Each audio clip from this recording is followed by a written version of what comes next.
कदाचित् कालिंदी तट विपिन संगीत करबो मुदा भीरी नारी बदन कमला स्वाद मधुपः रमा शंभुर्ब्रह्मा सुरपति गणेशार्चित पदो जगन्नाथ स्वामी नयन पथगामी भवतु मे जगन्नाथ स्वामी नयन पथगामी भवतु मे जगन्नाथ स्वामी नयन पथगामी भवतु मे जगन्नाथ स्वामी नयन पथगामी भवतु मे जगन्नाथो जय जगन्नाथो जगन्नाथो जय जगन्नाथो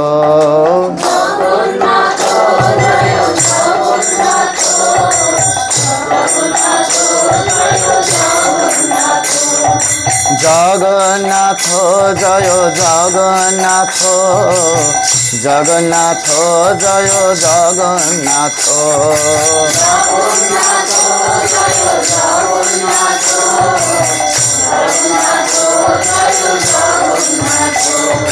जगन्नाथो जय जगन्नाथो जगन्नाथो जय जगन्नाथो जय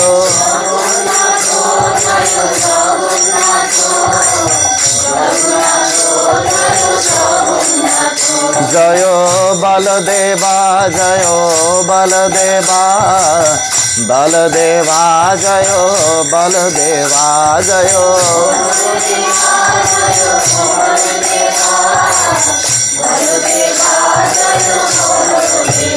जय बलदेवा जय बलदेवा बलदेवा जय बलदेवा जय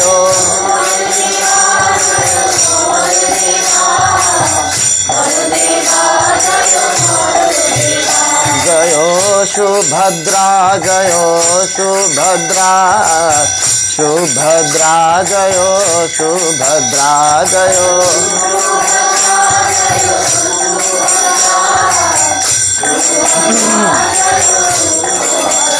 जय गुरुदेवा जय गुरुदेवा गुरुदेवा जय गुरुदेवा जय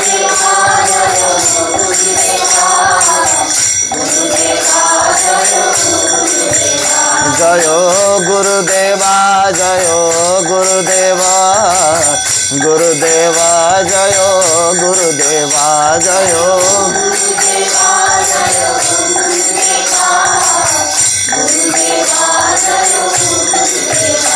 निताई गौर हरि बोल हरि बोल हरि बोल निताई गौर हरि बोल निताई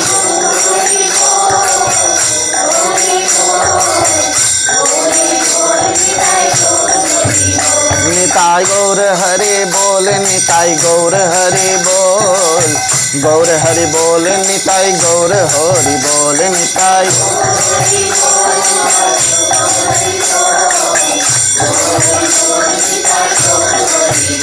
गौर हरि बोल हरि बोल हरि बोल हरि बोल हरि बोल हरि बोल हरि बोल हरि बोल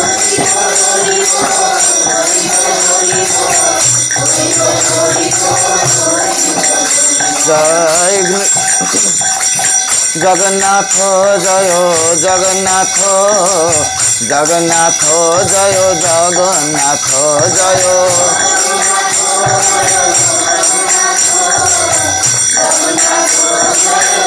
जय जगन्नाथ जय जगन्नाथ जगन्नाथ जय जगन्नाथ जय जगन्नाथ जय জগন্নাথ জগন্নাথ জয় জগন্নাথ জয় জগন্নাথ জয় জগন্নাথ জগন্নাথ জয় জগন্নাথ জয় জয়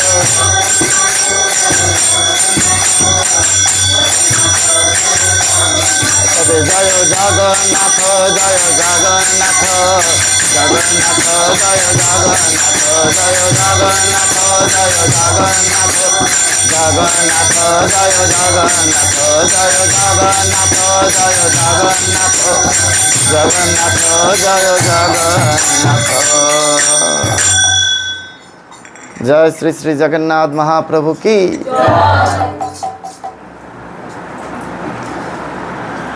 আজকে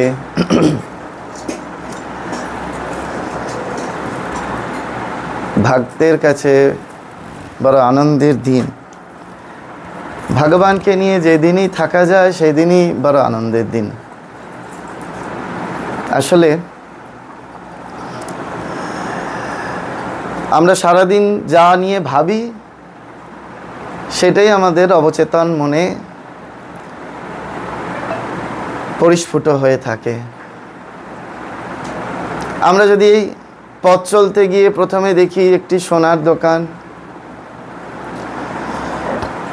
তারপরে আরেকটু এগিয়ে গিয়ে দেখলাম একটা বিরাট পাহাড়, তাহলে যখন ঘুমোবো তখন স্বপ্নে দেখবো একটা সোনার পাহাড়ের সামনে আমরা দাঁড়িয়ে আছি। আমরা যা দেখছি, যা শুনছি, যা বলছি, কনসাস মাইন্ডে, সাবকনসাস মাইন্ডে ঠিক তার প্রতিফলন আমাদের মধ্যে ঘটছে। সেই জন্য এই কনসাস মাইন্ডে আমাদের যদি ভীষণ পরিমাণে হরিনাম করতে পারি, ভগবানের নাম করতে পারি, তাহলে আমার সাবকনসাস মাইন্ডে যখন আমি রাতে ঘুমোবো, যখন আমার এই শরীর বোধ আস্তে আস্তে আস্তে আস্তে চলে যাবে, আমাদের এই যে স্থূল শরীর থেকে সূক্ষ্ম শরীরের মধ্যে যখন আমরা প্রবেশ করব, তখন সেই সূক্ষ্ম শরীরেও আমাদের এই নাম চলতে থাকবে। ওটা তুলছিস কেন রে? তুলতে নেই। ভগবানকে জিজ্ঞেস করা হয়েছিল যে সৌভাগ্যবান ব্যক্তি কারা? তা ভগবান সৌভাগ্যবান ব্যক্তি কারা উত্তরটা দেয়নি। ভগবান উল্টে উত্তর দিয়েছিল দুর্ভাগ্যবান ব্যক্তি কারা। ভগবান উত্তর দিলেন, যারা আমাকে স্মরণ করে না তাদের দুর্ভাগ্যের শেষ নাই। তাহলে সৌভাগ্য কার? যারা আমাকে স্মরণ করে। সৌভাগ্য কার? ভগবান উল্টে উত্তর দিলেন। ভগবানকে জিজ্ঞেস করলো সৌভাগ্যের অধিকারী কারা? ভগবান ঠিক কথার ব্যঞ্জনাতে উত্তর দিচ্ছেন যে দুর্ভাগ্যবান কারা না, যারা আমাকে স্মরণ করে না। Godless life is very dangerous. উপনিষদে আছে এই যে আমরা সংসারের মধ্যে রয়েছি, সংসারটা কেমন কুপিত ফণিনী ফণার ছায়ার ন্যায়।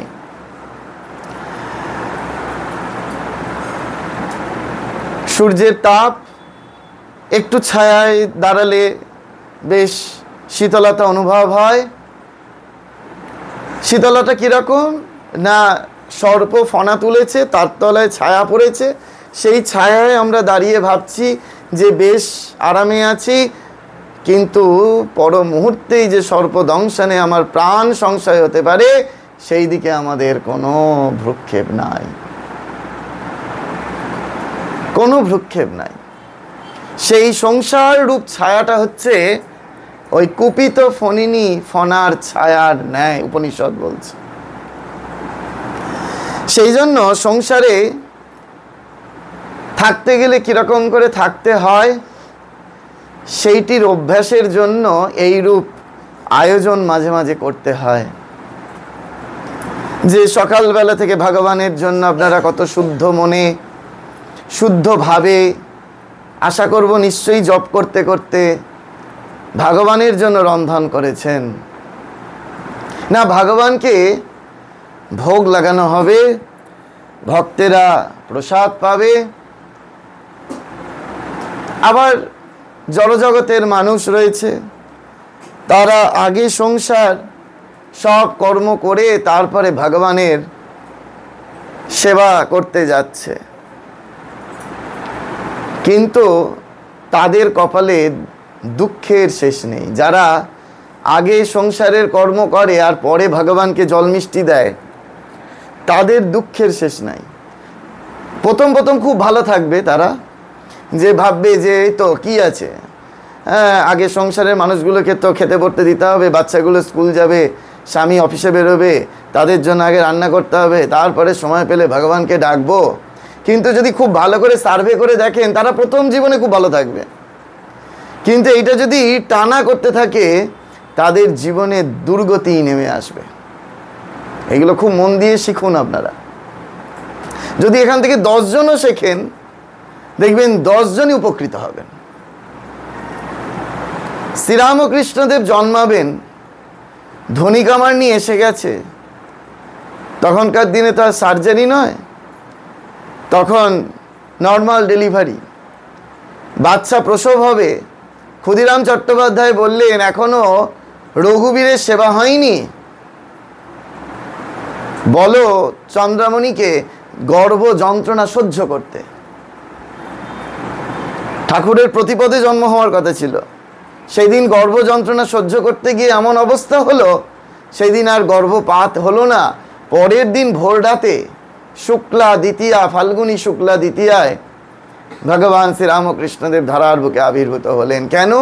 রঘুবীরের সেবা হয়নি। সেই জন্য প্রভাতকালে সর্বাগ্রে যদি ভগবানের সেবা না হয়, তাহলে সংসারের দুর্গতি নেমে আসবে। বহুজন বহুমত হতে পারে, বহুজন বহু কথা বলতে পারে, কিন্তু মহাজনগতস্য পন্থা স্বপন্থা। তো মহাজনেরা যে পথ ধরে গেছেন, যুগে যুগে শাস্ত্র অনুমোদিত যে পথ ধরে মহাপুরুষরা চলেছেন, আমরা সেই মতো যদি না চলি, তাহলে কিন্তু আমাদের ওই দুঃখের অবগাহনে নিমজ্জিত হতে হবে। সেই জন্য আজকে একেবারে খুব করে বলা হয়েছিল 10টার মধ্যে সকলে চলে আসার জন্য। কেন না? ওই একটা শিক্ষা যে সবার আগে সার্ভিসটা আমাকে ভগবানকে দিতে হবে। পঞ্চমহাযজ্ঞের প্রথম যজ্ঞ হচ্ছে দেবযজ্ঞ। আগে দেবতার উদ্দেশ্যে কিছু করো, তারপরে ঋষি যজ্ঞ, সাধুদের জন্য কিছু করো, ঋষিদের জন্য কিছু করো, তারপরে পিতৃযজ্ঞ, বাড়ির এবার পিতামাতার উদ্দেশ্যে বাড়ির লোকেদের জন্য করো। মাকে কি আর এমনি এমনি রাত 3টে উঠতে হতো? এই প্রত্যেকটা যজ্ঞ সমাপন করবেন বলে রাত 3টে উঠে 4টে থেকে জপ করতেন। কেন? দেবযজ্ঞ সম্পন্ন করবেন বলে। তারপরে যত ভক্তেরা আসছে সকলের জন্য রান্না করছেন। মা বলছেন না আগে ভক্তদের জন্য রান্না করি, তারপরে আমি জপ ধ্যান করতে বসবো। এই শিক্ষাগুলো যদি আমরা না নিই, তাহলে ওই বললাম প্রথম প্রথম আমরা মনে হবে বাহ বেশ ভালোই তো আছি, দিন তো কেটে যাচ্ছে। ওয়েট করো, তোমার দুঃখের দিন আসছে, তুমি ওয়েট করো। তুমি বুঝতে পারছো না তুমি কি মহা ভুল করতে চলেছ। তুমি আমার জন্য সব কটাকে পেয়েছো, আমার জন্য তোমার স্বামীকে পেয়েছো, আমার জন্য তোমার পুত্রকে পেয়েছো, আমার জন্য তুমি সংসারকে পেয়েছো। আমি তোমাকে দিয়েছি বলে তাই তুমি পেয়েছো, কিন্তু তুমি আমাকে সব পরে সময় দেবে, এ আবার কীরকম গো? তুমি আগে আমাকে ডাকো, তুমি আগে আমার ভজনা করো, তুমি আগে আমাকে সেবা দাও, তারপরে সকলকে তুমি সেবা দান করবে। এইরূপ যদি আমাদের না হয়ে থাকে, তাহলে আমাদের সংসার থেকে আস্তে আস্তে আস্তে আস্তে শান্তি পরিবর্তিত হয়ে অশান্তির বাতাবরণে সংসার দাবানল জ্বলতে শুরু করবে। সেই জন্য সবার প্রথম হচ্ছে আমাদের শিক্ষা গ্রহণ করতে হবে যে আমরা কতখানি দেব পূজায়, দেব সেবায় নিজেকে নিয়োজিত করতে সক্ষম, কতটা নিয়োজিত করতে সক্ষম যে সকালবেলা থেকে আগে আমরা ভগবানকে বাল্যভোগ লাগাবো, ভগবানকে আগে খেতে দেব, ভগবানের ব্রেকফাস্ট হবে, তারপরে ভগবানকে টিফিন দেব, ভগবানকে লাঞ্চ দিতে পারলে লাঞ্চ দেব। এইরূপভাবে আগে ভগবানের সেবায় যদি আমরা নিজেদেরকে নিয়োজিত করতে না পারি তাহলে আমরা অকৃতজ্ঞ হয়ে যাব না? আমরা পড়ে পড়ে ঘুমাচ্ছি, দিন কেটে যাচ্ছে, দিন বয়ে যাচ্ছে, কিন্তু ভগবান লাভ, ঈশ্বর লাভ আমাদের হচ্ছে না, আমাদের প্রেম জাগছে না। এখন এই কথাগুলো বলতে গেলে অনেকে বলবে আমরা তো সব জানি। এমন আমাদের মনোভাব যে আমাদের বারবার করে মনে হয় যে আমাদের আবার এইসব শোনার কি আছে, আমরা তো এইসব কথা সব জানি। শুধু জানলে হবে না বাবু, মানতে হবে। যদি মানতে পারো, যদি পালন করতে পারো, তাহলে আমরা ভগবানের দিকে এগোতে পারবো। আর যদি তা না হয়ে কেবল আমরা তামসিকতায়, অলসতায় যদি আমরা নিমজ্জিত হয়ে পড়ি, আমরা ভগবানকে ডাকার নামে আমরা কেবলমাত্র তামসিক প্রবৃত্তিতে নিমজ্জিত হয়ে যাই, তাহলে আমাদের দুর্গতির শেষ নাই। ওই জন্য আমাদের বারবার করে মনে রাখতে হবে যে এই কলিযুগে চৈতন্য মহাপ্রভু ভগবান শ্রীরামকৃষ্ণদেব যুগে যুগে এসে একই কথা বারংবার বলেছেন, কলৌ নাস্তে বা কালৌ নাস্তে বা কালৌ নাস্তে বা গতির অন্যথা। আর কোনো গতি নেই। হরির নামৈব, হরির নামৈব, হরির নামৈব কেবলম। শুধু নাম ছাড়া অন্য আর কোনো গতি নাই। সেই জন্য ভগবান শ্রীরামকৃষ্ণদেব বললেন, ঈশ্বরের নাম সদা সর্বদা কীর্তন, সদা সর্বদা কীর্তন। আর এরকম বিশেষ দিনে, এই যে রথযাত্রার শুরু থেকে পূর্ণযাত্রা পর্যন্ত এই এক মহতী ক্ষণ, ধরার বুকে সকলে একযোগে ভগবানকে ডাকছে।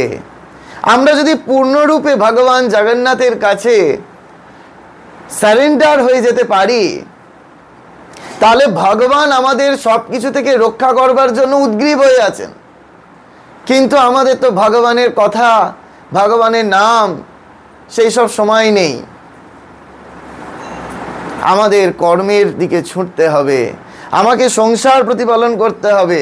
ওগো, তোমার সংসারটা কে দিল? তোমায় পরিবার পরিজনকে কে দিল? যে দিল তাকে সময় দেবার তোমার যদি সময় না থাকে, তাহলে তোমার মতো হতভাগা এই দুনিয়ায় আর নাই। সেই জন্য তামসিকতা থেকে উত্তরণ করে ভগবানের দিকে যদি আমরা সম্পূর্ণরূপে সারেন্ডার হই, তাহলে ভগবান আমাদেরকে রক্ষা করবার জন্য উদ্গ্রীব হয়ে আছে। ভগবানকে বলতে হবে না, হে ভগবান আমাকে তুমি বিপদ থেকে রক্ষা করো। ভগবান আপনা হতেই আমাদেরকে রক্ষা করবেন। কখন? যখন আমরা ভগবানকে স্মরণ করব। শ্রীক্ষেত্রে আনন্দবাজারে মহাপ্রসাদ বিক্রয় হচ্ছে। একজন গরিব পান্ডা সে মহাপ্রসাদ বিক্রি করছে। একজন ব্যক্তি অতীব সুন্দর সুসজ্জিত বেশে এসে তার কাছে হাত পেতেছে মহাপ্রসাদ খাবে বলে। তা মহাপ্রসাদ পেয়েছে বা খেয়েছে, খেয়ে তো তাকে একটু পয়সা টয়সা দিতে হবে, তা পয়সা দেয়নি। পয়সা না দিলে সে মহাপ্রসাদ তৈরি করবে কি করে, তার তো চালাতে হবে। তো সে তার পিছনে পিছনে পিছনে দৌড়েছে, এমন ভাবে দৌড়াচ্ছে সেই পান্ডা দেখছে যে সামনের ব্যক্তিটির পা মাটিতে পড়ছে না। কিছুক্ষণ বাদে গিয়ে সমুদ্র তটে তাকে হাতটা ধরেছে। তখন সেই ব্যক্তি বলছে, তুমি আমাকে কি করে দেখলে? আমাকে দেখা তো তোমার পক্ষে সম্ভব নয়, দৈব কৃপা ছাড়া সম্ভবই না। তুমি আমাকে কি করে দেখলে? তখন সেই পান্ডা উত্তর দিচ্ছে, আমি কি করে দেখলাম সেটা বড় কথা না, তুমি কে সেটা বলো। তখন সে বলছে, আমি দেবরাজ ইন্দ্র। আমি মহাপ্রসাদ ভক্ষণের লোভ সামলাতে না পেরে আমি তোমার সাথে ভিক্ষার পাত্র নিয়ে হাজির হয়েছিলাম। আমি দেবরাজ ইন্দ্র।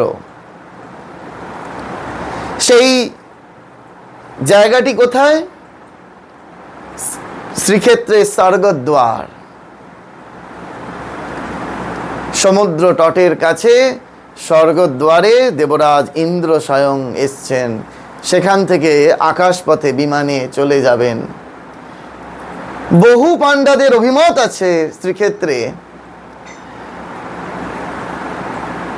শ্রীক্ষেত্রের মন্দিরে বহু সময় বিভিন্ন রঙের আলো এসে পড়ে আবার তা আকাশপথে মিলিয়ে যায়। এই আকাশ বিমানে দেবতারা আসেন স্বয়ং তাকে দর্শন করবার জন্য, স্বয়ং তাকে দর্শন করবার জন্য। একবার একজন পান্ডা দেখছেন যে এক ব্যক্তি সে জগন্নাথ মহাপ্রভুকে দর্শন করতে এসেছেন। সেই ব্যক্তির এই ধুতি থেকে হাঁটু অবধি দেখা যাচ্ছে, তারপরে আর দেখা যাচ্ছে না। তার বিশালতা এমন, আকাশচুম্বী সেই বিশালতা, সেই তাকে আর ধরা ছোঁয়া যাচ্ছে না দৃশ্যমান, সেই জন্য হাঁটু অবধি দেখা যাচ্ছে। সেখানে যারা সেবা করছে তারা কেউ সাধারণ সেবক নয়। সে গিয়ে তার চরণ যুগল ধরেছে, চরণ যুগল ধরে বলছে, আপনাকে বলতে হবে আপনি কে। স্বয়ং জগন্নাথ মহাপ্রভুকে দর্শন করতে এসছেন, আপনি কে। তখন সেও একই কথা বলছে, তুমি আমাকে কি করে দেখলে, তুমি তো আমার দেখার কথা না। না, প্রভুর কৃপা আছে সেই পান্ডাদের ওপর। কিরকম কৃপা? এই যেমন সব ঘুমিয়ে ঢুলে পড়ছে একের পর এক, এরকম প্রভুর কৃপা আছে। তা সেই প্রভুর কৃপা হচ্ছে যারা ওই দেবলোক থেকে শ্রীক্ষেত্রের মন্দিরে এসে হাজির হয় জগন্নাথ মহাপ্রভুকে দর্শন করবার জন্য, তাদের আর কেউ দেখতে না পাক, ওই পান্ডারা দেখতে পাবে। তখন সেই বিরাটকার শরীর, সে বলছে, আমি আর কেউ নয়, আমি বিভীষণ। কারণ 7 জন পুরুষ অমর, তার মধ্যে বিভীষণ। তো সেই বিভীষণ, তার কৃপা ছিল, যখন রাম অবতারে রাম এসেছিলেন তখন তার উপর আশীর্বাদ আছে যে কলিযুগে শ্রীক্ষেত্রে লক্ষণ সহ তুমি আমাকে দর্শন করতে পারবে অহর্নিশি। তখন বিভীষণ বলছেন, আমরা দেবলোকে যারা রয়েছি, আমরা সকলে লাইন দিয়ে রয়েছি তোমাদের ঘরে জন্মগ্রহণ করবার জন্য। ওই পাণ্ডাদের ঘরে জন্মগ্রহণ করবার জন্য লাইন দিয়ে রয়েছেন দেবলোকের দেবতারা। কেন? শুধু মহাপ্রভুর সেবা করবার জন্য, জগন্নাথ মহাপ্রভুর সেবা করবার জন্য। এই জন্য জগন্নাথ মহাপ্রভুর এই 7 দিন একদিন সেবা দিতে হয়, সেবা করতে হয়। এগুলো আমরা জানি না। তা তখন বিভীষণকে বলছেন সেই পাণ্ডা যে এই যে তুমি এলে, আমি যে তোমায় দর্শন করলাম, তা জগতের কাছে প্রমাণ থাকবে কি? জগৎ তো নাও বিশ্বাস করতে পারে। তখন বিভীষণ তার একটি হাতের বাজু তাবিজ খুলে সেই পাণ্ডাকে দিয়ে দিল। আজও সেই পাণ্ডার বাড়িতে সেইটি একটি রথের বিরাট চাকার মতো এখনো পূজা হয়ে আসছে। গিয়ে দেখে আসবেন শ্রীক্ষেত্রে। এখনো সেই পাণ্ডার বাড়িতে, এখন তো শ্রীক্ষেত্রে যাওয়া মানে শুধু সি বিচে গিয়ে ফটো সেশন করা, এর বাইরে আর কিছু না। আর ওই সামনে সব সুন্দর সুন্দর জিনিস পাওয়া যাচ্ছে, সেই কতক্ষণে সেইগুলো মার্কেটিং আর শপিং করা। কিন্তু শ্রীক্ষেত্রে গিয়ে কি দর্শন করতে হয় আমরা তো জানিই না। সেই বিভীষণের হাতের তাবিজ এখনো পাণ্ডার বাড়িতে পূজা হচ্ছে। সেই জন্য এই জগন্নাথ মহাপ্রভুর সেবা কি করে সেবা করতে হয় না, যুগ যুগ ধরে বংশ পরম্পরায় তারা ওই সেবায় রত হয়ে রয়েছেন, সেবায় রত হয়ে রয়েছেন। এটা হচ্ছে বিরাটভাবে শিক্ষণীয়। সেখানে যে আদা বাটছে, সেই এখন যে বাটছে তার বাবা আদা বেটেছিল, তার দাদু আদা বেটেছিল, তার 14 পুরুষ আদা বেটেছিল, আবার তার ছেলে আদা বাটবে, তার ছেলে আদা বাটবে। যে নারকল কুড়ছে তার 14 পুরুষ নারকল কুড়েছিল, পরবর্তী 14 পুরুষ তারও পরবর্তী সেই নারকলই কুড়বে। এই একটা অদ্ভুত শিক্ষা। এখনো পর্যন্ত জগন্নাথ মহাপ্রভুর যে ভোগ রন্ধন হয়, সেই ভোগ রন্ধন কোনো ট্যাপ ওয়াটারে হয় না, কোনো টুলু পাম্প লাগিয়ে জল তোলা হয় না। একেবারে সেবায়েতরা, পাণ্ডারা সেই কুয়ো থেকে একের পর এক জল তুলছে আর পরপর দাঁড়িয়ে রয়েছে। সেই জল উঠে রন্ধনশালায়, কোথায় সেই কুয়া নিচে, কত সিঁড়ি উঁচুতে সেই রন্ধনশালা। সেই এক রকম সেবা একভাবে দিনের পর দিন, বছরের পর বছর, যুগের পর যুগ একই ধারায় চলে আসছে। এখন যদি এখানে আপনারা যারা আসছেন, যদি বলা হয় যে ঠাকুরের জন্য, গিরিধারীর জন্য যে আপনাদের আদা বাটতে হবে, আপনারা বাটলেন। এবার আপনার মেয়েকে যদি বলেন যে দেখ আমি আদা বাটছি, তোকেও আদা বাটতে হবে, আপনার মেয়েরা বলবে কি, ছেলেরা বলবে তোমার কাজ তুমি করো, ব্যাস আমার এসব বলো টলো নি। আর আপনারাও বলবেন বাচ্চা তো, সেই জন্য এখন কি আর ওরা করবে, ওদের করবার সময় আসুক তখন করবে। কোনো কালে আর সময় হবে না, কোনো কালে আর সময় হবে না। এই বয়স থেকে যদি না শিখিয়ে পড়িয়ে না নেওয়া হয়, যদি আমাদের এই অভ্যাস যদি না হয়, তাহলে আর বয়সকালে এই মতি আসবে না। এই জন্য আমাদের বারবার করে মনে রাখতে হবে যে আমরা যে অভ্যাসে পরিণত করতে চাইছি নিজেকে, সেই শ্রীক্ষেত্রে সেবায়েতদের মতো আমাদেরকেও সেই শিক্ষা গ্রহণ করতে হবে যে আমাদেরও যাতে বংশ পরম্পরায় সেই একই রকম সেবা চালিয়ে যেতে হবে। এই যেমন বাবারা এত সুন্দর হরিনাম করলো, এখন এদের বংশধরেরা সেই নাম যদি ধরে রাখতে পারে, তাহলে তবে এনাদের সার্থকতা। বেশিরভাগ এর অন্যথাই হয়, দেখা যায় যে জেনারেশন করছে, তারপরে জেনারেশন আর সেই দিকে, সেই ভক্তির রসে নিজেকে আর ডোবাতে পারছে না, নিজেকে নিমজ্জিত করতে পারছে না, ভক্তির রস আস্বাদন করতে পারছে না।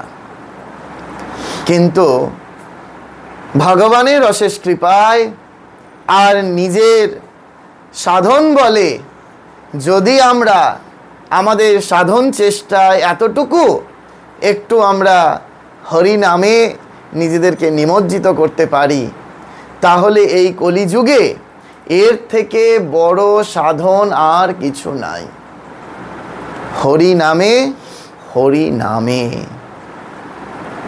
স্বয়ং হরি নামে, হরি নামের মধ্যে নাম নামি অভেদ, এই বোধ যদি আমাদের জাগ্রত না হলো, এই বোধ যদি আমাদের একবার প্রাপ্ত না হলো, তাহলে শুধুমাত্র তোতা পাখির বুলিয়া ওড়ানো ছাড়া আর কিছু না। এখানে প্রদীপ দেওয়া আছে, যাও। সেই জন্য আমাদের বারবার করে মনে রাখতে হবে যে আমরা সেই হরি নামে রসটা আস্বাদন করতে পারছি তো না, কেবলমাত্র শুধু এই মহারাজ বলেছেন হ্যাঁ একটু লুচি ছোলার ডাল সব বানিয়ে টানিয়ে এনেছি, আর ওখানে একটু 1-1.5 ঘন্টা কোনো রকমে একটু কাটিয়ে দিতে পারলেই, মহারাজকে খুশি করে দিলেই হলো, তাহলে কিছু হলো না। জানবেন, যতক্ষণ না ভগবানকে খুশি করতে পারছেন, তস্মিন তুষ্টে জগৎ তুষ্টম, যদি আমরা তাকে যদি তুষ্ট করতে না পারি, তাকে তুষ্ট করব কেমন করে? আমরা যদি তার আজ্ঞাবহ হই, তার আজ্ঞাবহ হলেই তাকে তুষ্ট করা হবে। তার আদেশ মেনে যদি আমরা চলতে পারি, তিনি যেমন যেমন করে আমাদেরকে চলতে বলেছেন তেমন করে যদি আমরা চলতে পারি, তাহলে আমরা তাকে তুষ্ট করতে পারবো এবং তিনি আমাদের প্রতি কৃপা পরবশ হবেন। এই জন্য আমরা নাম করা, আর অন্য কিচ্ছু না, অন্য কিচ্ছু না। এই নামের মধ্যে দিয়ে আমরা নিজেদেরকে পবিত্র থেকে পবিত্রতর করে তুলছি। এই নামের অভ্যাস, নাম করবার, নাম শোনবার, নামের মধ্যে নিজেকে ডোবানোর এই অভ্যাস যদি আমাদের না হয়ে থাকে, তাহলে আমাদের ওই ভক্তিরসের যে রসাস্বাদন সেটা আমরা কখনো করতে পারবো না। আমাদের মনেই হবে না যে আরো বেশি বেশি বেশি বেশি করে ভগবানের নাম করি। আর যদি একবার এই ভক্তিরস আস্বাদন করতে পারেন, দেখবেন সকালবেলা ঘুম থেকে উঠেই আপনার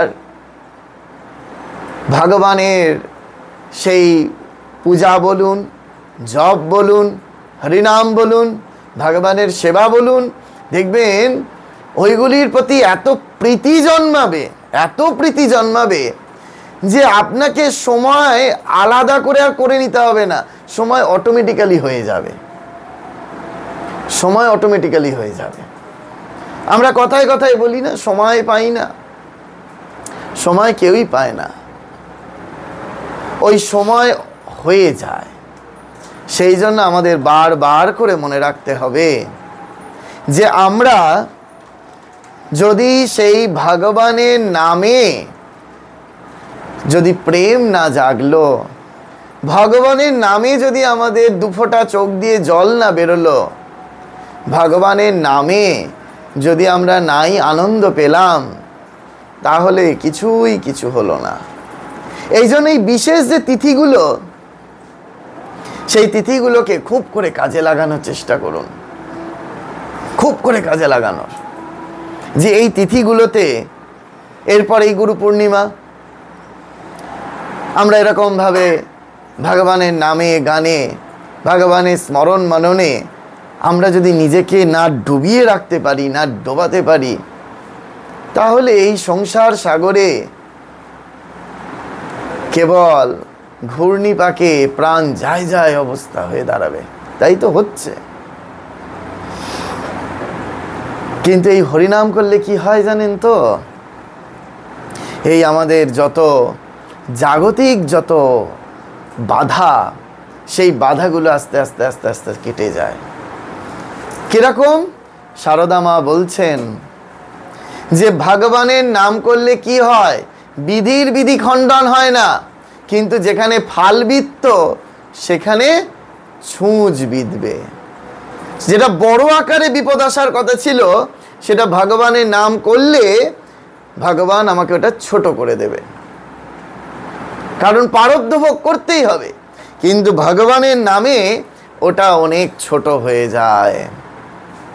সেই জন্য আমাদের তার প্রতি শরণাগতি।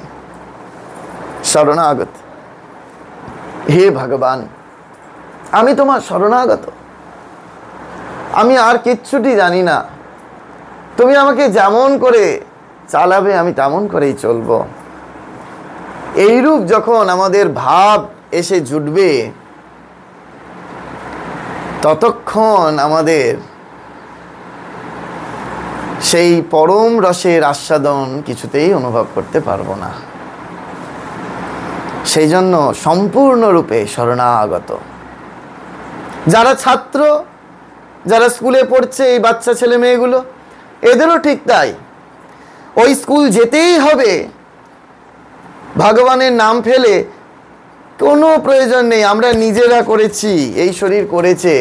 এই যে এত স্কুল কলেজে যাচ্ছি, এই একটাই শিক্ষা, এই ধর্মীয় স্কুলে যতক্ষণ না আমরা আসছি, যতক্ষণ না আমরা সাধু পাদপদ্মে, গুরু পাদপদ্মে আশ্রয় নিয়ে ভগবানের নাম না করছি, এই জাগতিক শিক্ষা আমাকে কেবল ভোগবিলাসের মধ্যে ডোবাতে সাহায্য করবে, আমাকে প্রকৃত শান্তি কখনো দিতে পারবে না। নয় আমার শারীরিক ব্যাধি থাকবে, নয় আমার মানসিক ব্যাধি থাকবে, নয় আমার আধ্যাত্মিক ব্যাধি থাকবে। এই ব্যাধি দূর করতে পারবে না আমার এই জাগতিক শিক্ষা। আমার ফিজিক্স, কেমিস্ট্রি, বায়োলজি, ম্যাথামেটিক্স দূর করতে পারবে না। একমাত্র ঈশ্বরীয় বিদ্যা, একমাত্র আধ্যাত্ম বিদ্যা আমাকে কেবল এই সমস্ত কিছুতে শান্তি প্রদান করতে পারবে। সেই জন্য আপনারা যারা গার্জেন, আপনারা যারা বাবা মা, ওই হিরণ্যকশিপুর মতো বাবা আর ভরত রাজার মতো মা হবেন না। এমন বাবা মা হন যাতে ছেলে মেয়েকে ধর্মপথে নিয়ে আসুন, ছেলে মেয়েকে ধর্মশিক্ষা দিন, ছেলে মেয়েকে ভগবানের নাম যেখানে হচ্ছে সেখানে হাত ধরে নিয়ে চলুন। তাহলে দেখবেন ছেলে মেয়ে সাধারণ পড়াশোনাতেও প্রচণ্ড ভালো হবে, আর জাগতিক ছেড়ে পারমার্থিক শিক্ষায় সে তো ভালো হবেই, কোনো তুলনা নেই, কোনো তুলনা নেই। এই কেবলমাত্র জাগতিক শিক্ষায় শিক্ষিত হয়ে আজকে কি ভয়ানক পরিস্থিতি হচ্ছে সমাজের দিকে তাকালে তো দেখতেই পাচ্ছি। প্রত্যেকটা মেডিকেল কলেজ, প্রত্যেকটা ইঞ্জিনিয়ারিং কলেজ, সেখানে প্রত্যেক বছর নতুন নতুন করে এরকম অরাজকতা, এইরকম দুর্নীতি এই জগতে বিচরণ করছে। সেখান থেকে কারা বাঁচবে? যারা কেবল ভগবানকে ধরে থাকবে, যারা কেবল আত্মমর্যাদার শিক্ষায় শিক্ষিত হয়ে নিজের প্রতি নিজের শ্রদ্ধা জ্ঞাপন করতে শিখবে, তারাই কেবলমাত্র নিজেকে এর থেকে রক্ষা করতে পারবে। কারণ ভগবান আমাদেরকে কথা দিয়েছেন যে আমাকে স্মরণ করবে, তাকে রক্ষা করার দায়িত্ব তো আমার, তাকে রক্ষা করার দায়িত্ব আমার। আপনারা ভাবছেন ছেলে বড় হয়ে মেডিকেল কলেজে যাবে, ছেলে বড় হয়ে ইঞ্জিনিয়ারিং কলেজে পড়বে, মেয়ে বিরাট ডাক্তার হবে, ইঞ্জিনিয়ারিং হবে, সিকিউর ফিল করেন? খবর দেখেন বর্তমান পরিস্থিতি কেমন? কোনো সিকিউরিটি নেই। কিন্তু যারা ভগবানের নাম করে ঘর থেকে বেরোবে, যারা প্রতিদিন ভগবানের সেবায় সকাল সন্ধ্যা ছাত্রাবস্থা হয়েও হনুমান চালিসা পড়বে, ভগবানের নাম করবে, নাম জপ করবে ছাত্রাবস্থা থেকে, তাদের কোনো দুর্নীতি স্পর্শ করবে না, অরাজকতা স্পর্শ করবে না। ভগবান তাকে রক্ষা কবচে বেঁধে রাখবে। শ্রী শ্রী চণ্ডীতে আছে দেবী কবচ। প্রত্যেকটি ভগবানের কবচ হয়। কবচ মানে কি হাতের কবচ নয়, কবচ মানে হচ্ছে বর্ম, প্রোটেকশন। তার ইংরেজি ট্রান্সলেশন হচ্ছে প্রোটেকশন। যে আমরা যদি এই কবচ পাঠ করতে পারি, প্রত্যেক দিন দেবী কবচ পাঠ করুক না মেয়েরা চণ্ডী থেকে, কিরকম ভেতর থেকে শক্তি অর্জন করবে। ওই ক্যারেটে শিখে কিছু হবে না, তার থেকে অনেক বেশি শক্তি অর্জন করবে। করে দেখুক আমাদের পুরাতন গার্গী, মৈত্রী, অপলা, বাক, এরকম মহিষী নারীর জীবনী পড়েছে এরা। আপনারা জানেন সেসব মহিষী নারীর কথা? জানেন না, ওই জন্য আজকে আপনাদের এত অবমাননা, এই নারী জাতির এত অবক্ষয়। কিন্তু বৈদিক যুগে নারীদের কি সম্মান, এই জগন্নাথ ক্ষেত্রেও ঠিক তাই। এক বিধবা ব্রাহ্মণী, তিনি প্রতিদিন ভগবানকে সেবা দিতে আসেন। কি সেবা? ভগবানকে ওই যেটা উচ্ছিষ্ট থেকে যায়, সেই উচ্ছিষ্ট ভগবানের ব্রেকফাস্ট হয়। কি? পান্তা। যদি কোনোদিন আনন্দবাজারে যান দেখবেন ওখানে পান্তা ভাত বিক্রি হয়। কি? ভগবানের প্রসাদ। প্রত্যেক দিন ভগবানকে নিবেদন করা হয়, ভগবানকে পান্তা ভাত দেওয়া হচ্ছে। ওই তিনি সেই সেবা শুরু করেছিলেন। ভগবান আমাদের সেবা নেবার জন্য উদ্গ্রীব হয়ে রয়েছে। ভগবানের সেবা করবার সময় এইরূপ ভাবনা ভাবতে হয়, নিজেকে দাসী, নিজেকে দাসস্বরূপ। শ্রী শ্রী মা ঠাকুরন যখন জগন্নাথ মন্দিরে প্রবেশ করছেন, তখন মা বলছেন, আমি কাঙালিনীর মতো প্রভুকে দর্শন করতে গেলাম। দর্শন করেই মনে হলো যে আমি তার পায়ের কাছে বসে দাসীর মতো সেবা করছি। এই নিজেকে তার দাসী মনে করতে হয়। আপনারা যদি শারদেশ্বরী আশ্রমে যান, সেই শারদেশ্বরী আশ্রমের দ্বিতীয় অধ্যক্ষা মাতাজি, সেই দুর্গাপুরী মা, তার সঙ্গে 5 বছর বয়স স্বামী বিবেকানন্দ যে 9 জন কুমারীর দুর্গা পূজা করেছিলেন বেলুড় মঠে 1901 সালে, সেই 9 জন কুমারীর মধ্যে একজন কুমারী ছিলেন এই দুর্গাপুরী মা।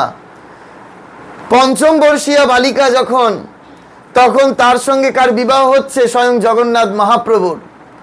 আজীবন তিনি ওই জগন্নাথ মহাপ্রভুকে পতিরূপে সেবা করে গেলেন। কার আশ্রমে রইলেন? স্বয়ং গৌরী মায়ের আশ্রমে তিনি আজীবন থেকে গেলেন। কারণ সেখানে গৌরী মা ওই লালজির সঙ্গে তার বিবাহ হয়েছিল। এইগুলি যদি আমরা পড়ি, এগুলো যদি আমরা জানি, তাহলে আমরা ধারণা করতে পারবো যে ভগবানের সেবা কত আন্তরিকভাবে, কত এক মনে একান্তে ভগবানের সেবা আমাদের করা প্রয়োজন। আমরা কত ভাগ্যবান যে এই যে ভগবানের জন্য একটু কিছু করতে পারছি। একটু পরে ভক্তেরা সেই ভগবানের প্রসাদ পাবে। কারণ এই ধরার বুকে যদি আমরা ভক্তদের জন্য প্রসাদ রন্ধন করতে পারি, তাহলে বৈকুণ্ঠে ভগবান আমার জন্য সব প্রসাদের একেবারে থালি সাজিয়ে রেখে দেবেন।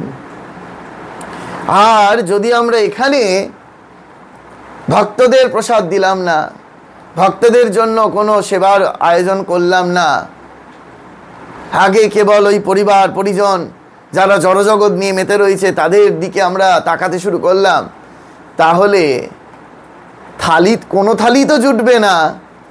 বরং যমরাজের কাছে গিয়ে তার ওই একের পর এক শাস্তির যেমন যেমন বিধান আছে তেমন তেমন ফল ভোগ করতে হবে, জেনে রাখুন।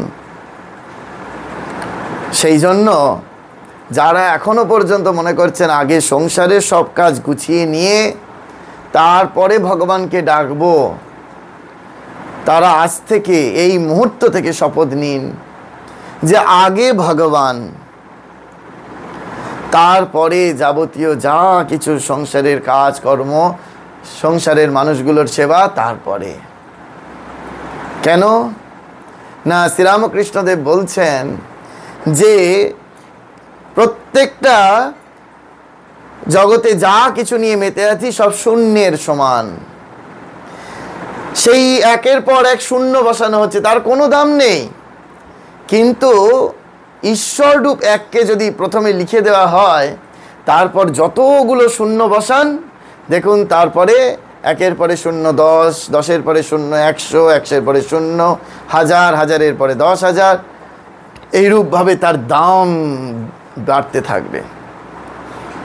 কিন্তু আগে যদি শূন্যগুলো বসাই, এককে বসালাম না, তাহলে তার কোনো দাম নেই এই ধরার বুকে। সেই জন্য আগে এক হচ্ছে সেই পরমেশ্বর, এক হচ্ছে সেই ভগবান। সেই ভগবানকে যদি আমরা না ভালোবাসতে পারলাম, সেই ভগবানের নামকে যদি আমরা না আশ্রয় করতে পারলাম, ভগবানের রূপকে যদি, ভগবানের বিগ্রহকে যদি আমরা না সেবা করতে পারলাম, তাহলে এই জীবনটা বৃথা হয়ে যাবে না? এই জীবনটা বৃথা হয়ে যাবে। এই জন্য ভগবানের একটি রূপ বা ভগবানের একটি বিগ্রহ সেবা করা খুব প্রয়োজন। ঘরে ঘরে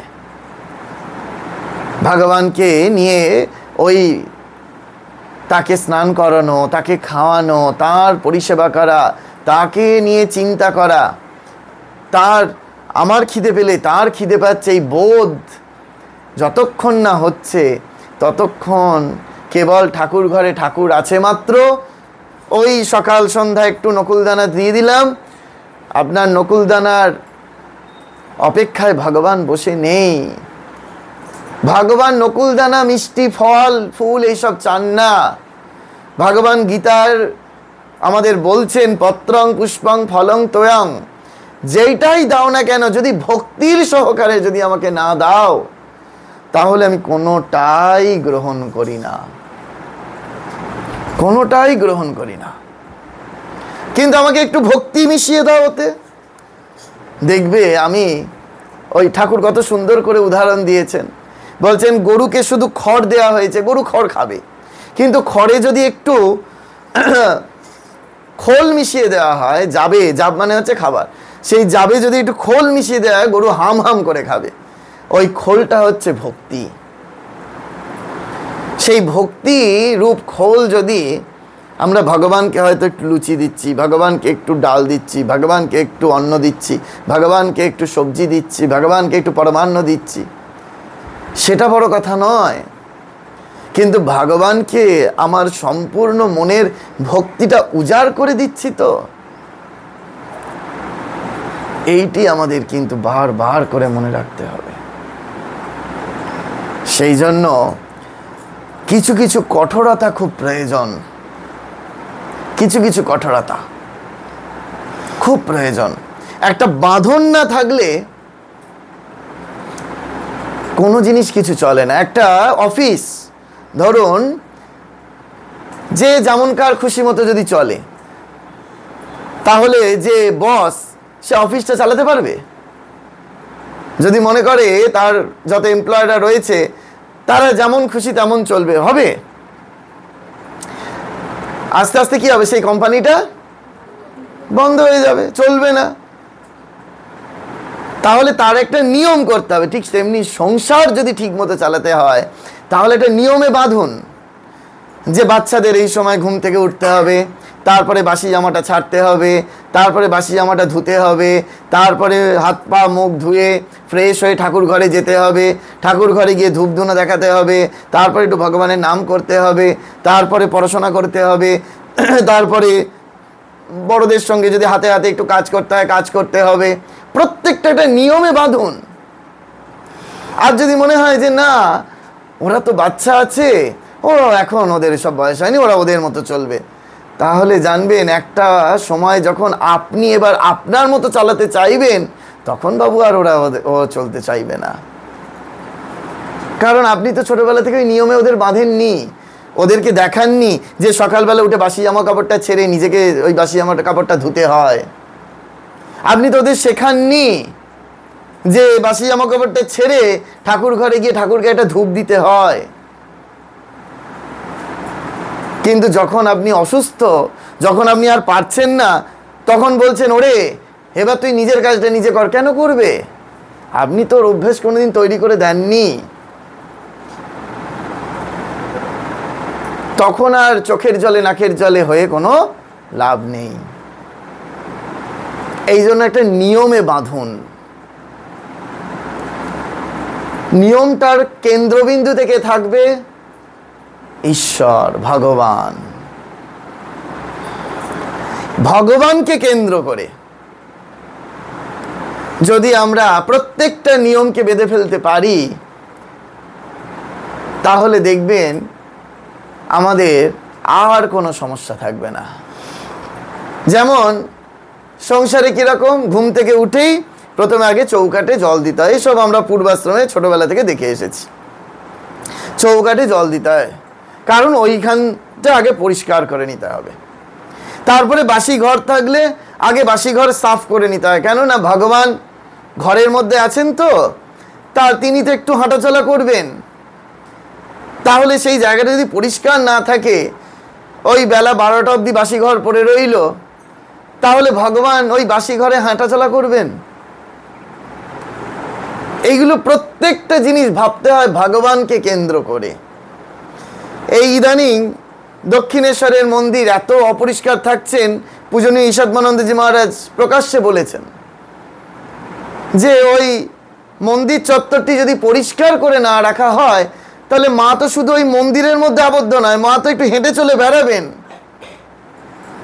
ওই জায়গাটা একটু পরিষ্কার করতে হয়, কারণ মাকে হেঁটে চলে যেখানে ভগবান বেড়াবেন, সেই জায়গাটা কতখানি পরিষ্কার করে রাখা উচিত। ওই জন্য এই প্রত্যেকটা কেন্দ্রবিন্দুতে যদি ভগবানকে ধরিয়ে দেওয়া হয়, ভগবানকে নিয়ে যদি নিয়মগুলো করা হয়, তাহলে কোনো সমস্যা নেই। দেখবেন প্রথম প্রথম ভয়েতে, পরে সেই ভয়টাই ভক্তিতে পরিণত হয়ে ভালোবাসায় পরিণত হয়ে যাবে। হে ভগবান, আমি তোমাকে বড় ভালোবাসি, আমি তোমার জন্য এইগুলো সব করছি। এই জন্য যে যে তিথি আসছে, যে যে শুভ মুহূর্ত আসছে, সেই মুহূর্তগুলোকে আমরা কাজে লাগাবো।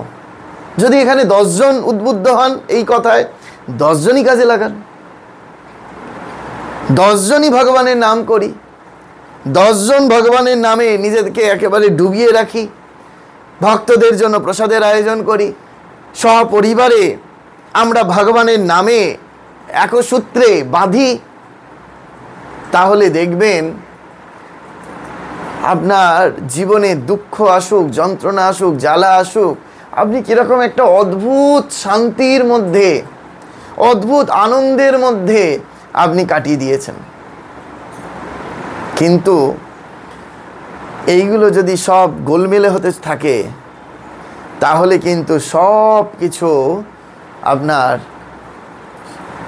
একের পর এক সিস্টেম ব্রেক হতে শুরু করবে। কেন? আর কিচ্ছু না, ভগবান চান সবসময় ভক্তেরা আমাকে একটু বেশি বেশি করে ডাকুক, বেশি বেশি করে ডাকুক।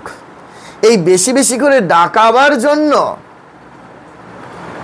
ভগবান ওই মাঝে মাঝে একটু সমস্যার সম্মুখীন আমাদের করেন।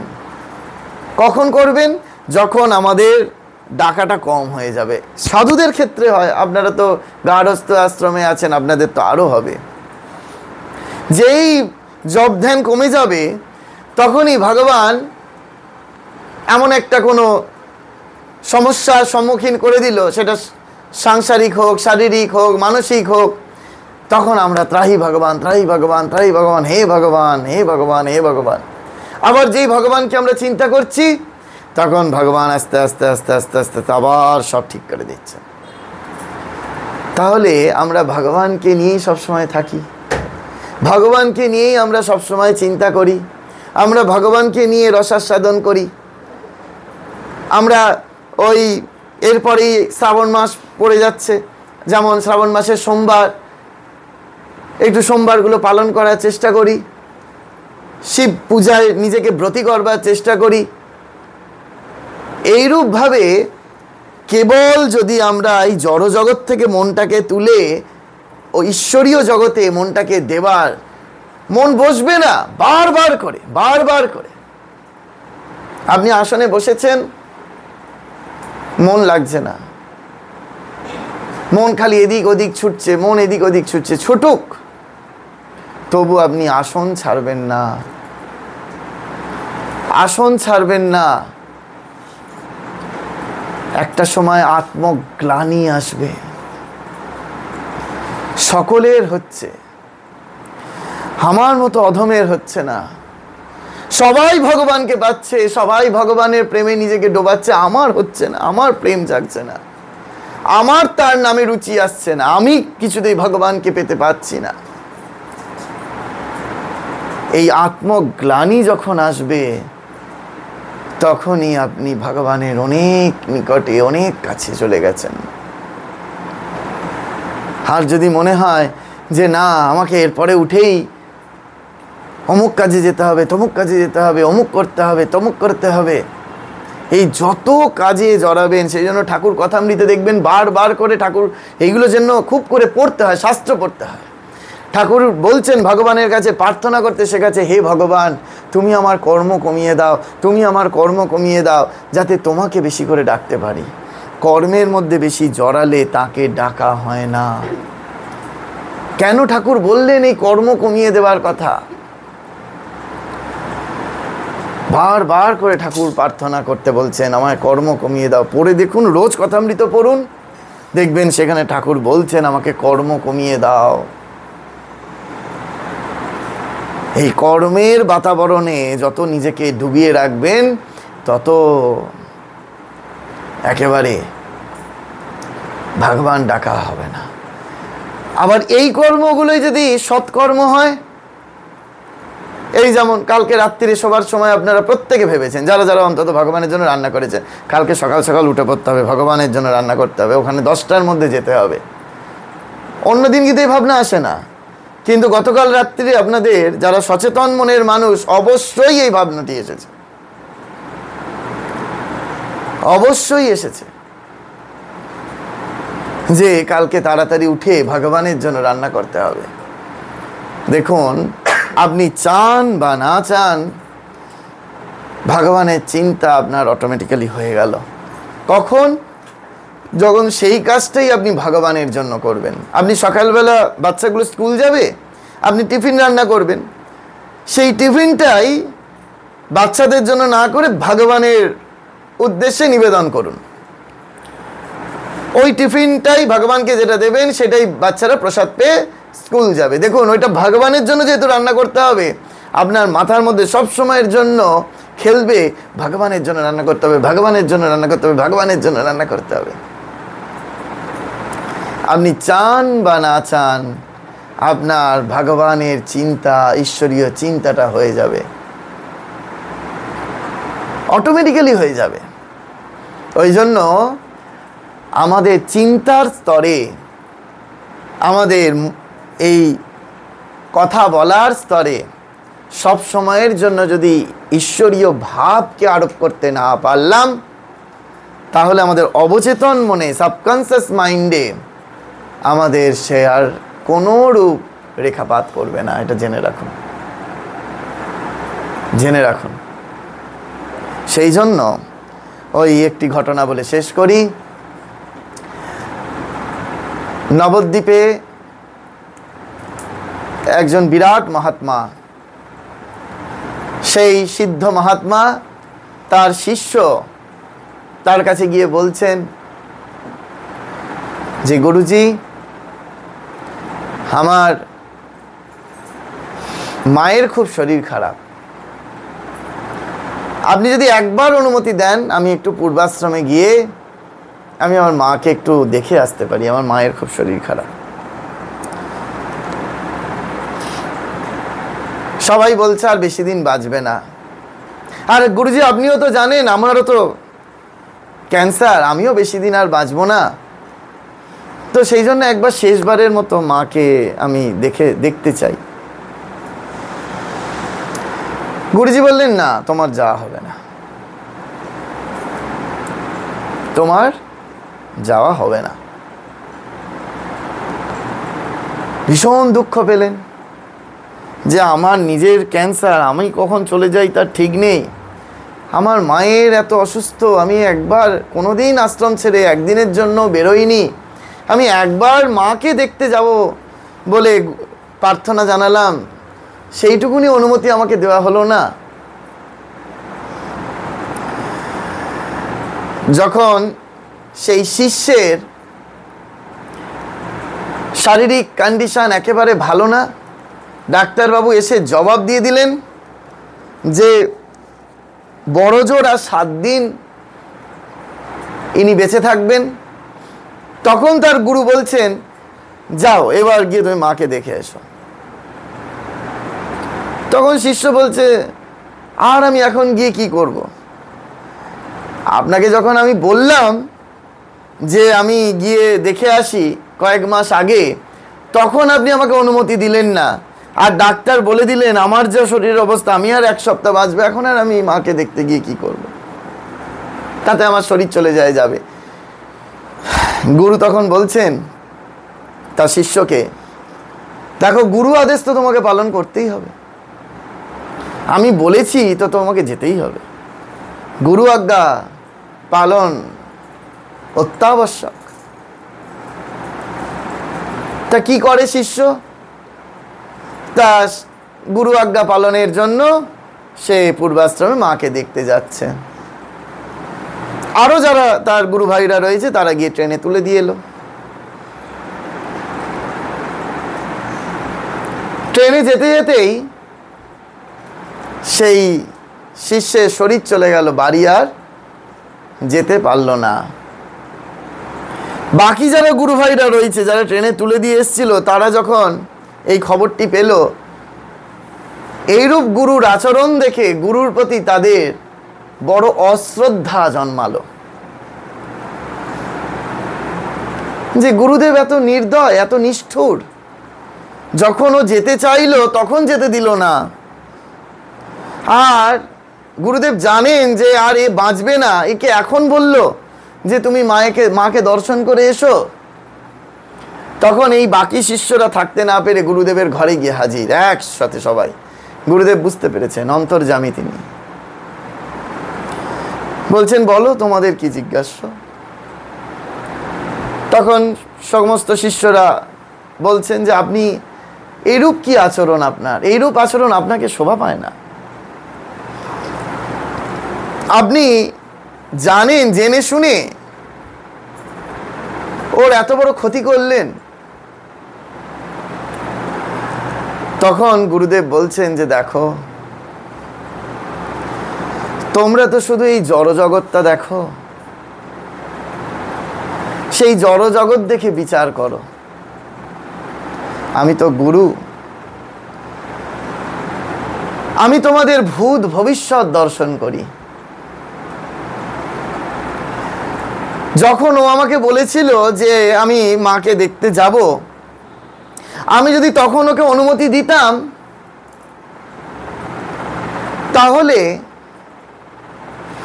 ও আর জানতো যে কিছুদিন বাদে ওর শরীর চলে যাবে, আর সেই কথা যখন ওর বাড়ির লোকেরা গিয়ে জানতো, তাহলে ওকে কিছুতেই আর আশ্রমে ফিরতে দিত না, ওকে আর কিছুতেই আশ্রমে ফিরতে দিত না। ওর মৃত্যুটা ওই সংসারেই হতো, সারা জীবন আশ্রম বাস করে কিছুতেই আর তার আশ্রমে মৃত্যু হতো না, তার ওই সংসারে মানুষগুলোর সাথে মোহমায়াতে জড়িয়ে যেত। তখন শিষ্যরা আবার পাল্টা প্রশ্ন করেছেন, বলছেন, তাহলে আপনি যখন জানেনই ওর আশ্রমে মৃত্যুর প্রয়োজন, তাহলে ওর আশ্রমে মৃত্যু হতো, আপনি তো বলে গেল ডাক্তার যে 7 দিনে ওর মৃত্যু হবে, 7 দিনে ওর মৃত্যু হবে, তাহলে আশ্রমেই মরতো, তাহলে কেন আপনি তাড়িয়ে দিলেন? বলছে, শোনো, ও যদি আশ্রমে থেকে ওর মৃত্যু হতো, ও ওকে যে ওই মায়ের কাছে যেতে দিইনি, ও সব সময়ের জন্য ওই চিন্তাই করতেছিল যে আমার শেষ জীবনে মাকে দেখা হলো না, মাকে দেখা হলো না, মাকে দেখা হলো না। সেই মৃত্যুর সময় যদি ওর মাকে চিন্তা করে শরীর যেত, তাহলে আবার তাকে ওই সংসারে কষ্ট ভোগ করবার জন্য ফিরে আসতে হতো। কিন্তু এই যে আমি ওকে তাড়িয়ে দিলাম, বললাম মাকে দেখে এসো, ও এখান থেকে যখন থেকে বেরিয়েছে ওর সব সময়ের জন্য খালি এইটি মনে হয়েছে যে গুরুদেব আমাকে আশ্রম থেকে তাড়িয়ে দিল, গুরুদেব আমাকে আশ্রম থেকে তাড়িয়ে দিল। ওর সমস্ত মনটা ওর গুরুপাদপদ্মে ছিল, সেই জন্য ও শরীরটা টেনে গেলেও ও আমারই শ্রীচরণে আশ্রয় পেয়েছে। তোমরা তা দেখতে পাচ্ছ না। সেই জন্য আপনারা যারা স্থূল শরীরের বাবা মা, যারা বাচ্চাদের কল্যাণ চাইছেন, সন্তানের কল্যাণ চাইছেন, জানবেন সেই কল্যাণের কোথাও খামতি থেকে যাবে। ভগবানের পথে গেলে, গুরু আজ্ঞা পালন করলে ইহজগৎ পরজগতের সমস্ত কল্যাণের ভার তার। সে নিয়ে বসে আছে যে আমরা শুধু বিশ্বাসটা করতে পারি না মাত্র। আমাদের বিশ্বাসটা পাকা নয় তো, ওই জন্য বিশ্বাসটা হয় না মাত্র। বিশ্বাস আসে, আবার বিশ্বাস চলে যায়। এই জন্য ভগবানে গুরুপাদপদ্মে অটুট বিশ্বাস রাখতে হয় যে তিনি যা করবেন, তিনি যা করছেন, তিনি যা ভাবছেন আমার সব ভালোর জন্য করছেন, ভালোর জন্য ভাবছেন। শুধু এইটুকুনি চেষ্টা করতে হয় যেন আমি সম্পূর্ণরূপে তার চিন্তায়, তার সেবায় আমরা উৎসর্গ করতে পারি এই শরীরটাকে। এই শরীরটা যে আমরা তার কৃপায় পেয়েছি, এই জন্য নিজেকে দাসস্বরূপ ভেবে, নিজেকে দাসীর স্বরূপ ভেবে তার সেবায় নিজেকে উৎসর্গ করে দিন। দেখবেন মহানন্দে মহানন্দে আপনি কাল কাটিয়ে দিতে পারবেন। আর মনে হবে না যে এই জড়জগতের মানুষগুলোর কি এই আত্মীয় স্বজন, পরিবার বর্গ, হ্যাঁ, এই অনেকে বলে না যে মহারাজ এখন যদি আমি এই আত্মীয় স্বজনের অনুষ্ঠান বাড়িতে আমি যদি না যাই, তাহলে আমার বাড়িতে যখন অনুষ্ঠান হবে তখন তো কেউ আসবে না। আপনি ভগবানকে ধরে দেখুন না, কোনো আত্মীয় স্বজনের নিমন্ত্রণে যেতে হবে না। ঠাকুর, কথায় কথায় আমরা সবাই বলি যে ঠাকুর তো শ্রাদ্ধের বাড়িতে খেতে বারণ করেছেন। ও গো, ভালো করে কথামৃত পড়ে দেখো, শুধু শ্রাদ্ধ বাড়ি বলেনি, ঠাকুর বিবাহাদি, অন্নপ্রাশন আদি সমস্ত বাড়িগুলো বারণ করেছেন, সমস্ত বাড়িগুলো বারণ করেছেন। কখন তুমি ভগবানকে সম্পূর্ণ সারেন্ডার হয়ে যাও, তুমি ভগবানের উদ্দেশ্যে নিজেকে সম্পূর্ণ সঁপে দাও, দেখবে তোমার কাছে, তোমার বাড়ির অনুষ্ঠানে সবাই আসছে। কিসের জন্য? না একটু শান্তি পাওয়ার জন্য, কারণ আপনি ভগবানকে ধরে শান্তিটা পেয়েছেন।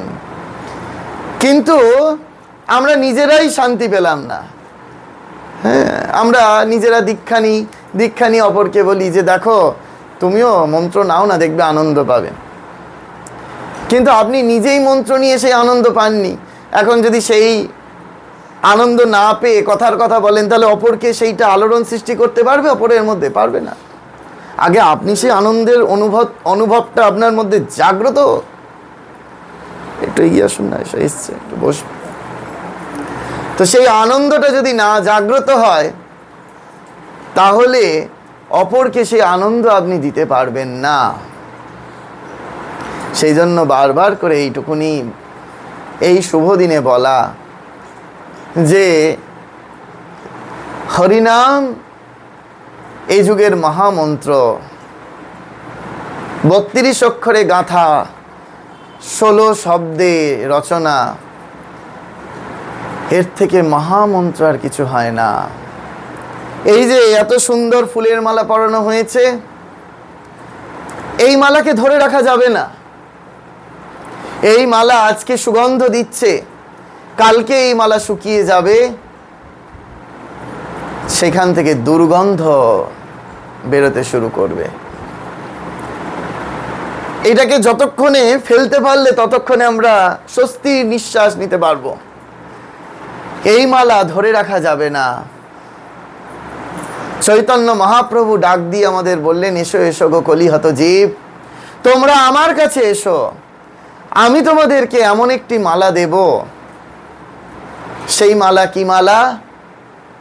না, 32 অক্ষরে 16 শব্দে গাঁথা মালা। সেই মালা যদি তোমরা একবার ধারণ করতে পারো, তুলসীর মালা না, চৈতন্য মহাপ্রভু নিজে কোনোদিন তুলসীর মালা পরেনি বাবা, নিজে বৈষ্ণব হয়ে কোনোদিন তুলসীর মালা পরেননি, জেনে রাখ।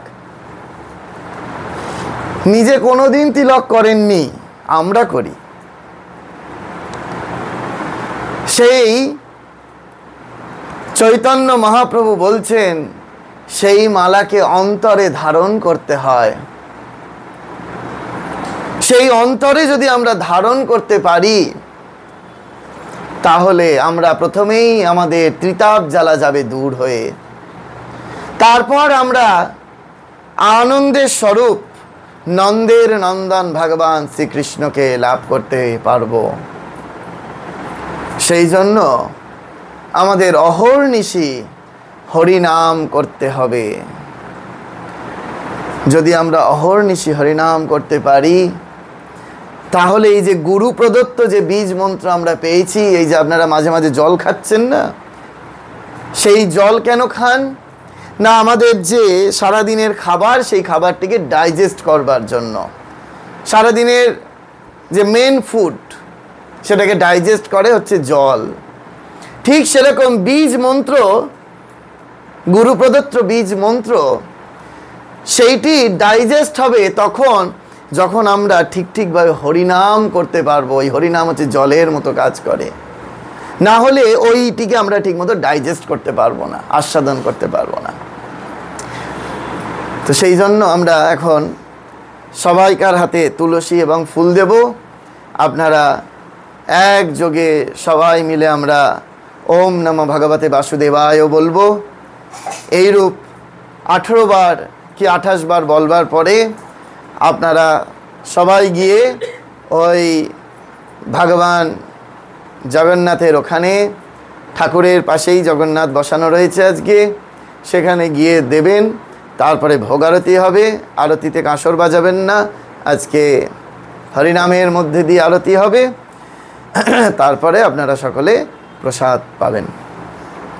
সবাইকার হাতে গঙ্গা জল দিই। ওঠ, হ্যাঁ, অফ করে দাও।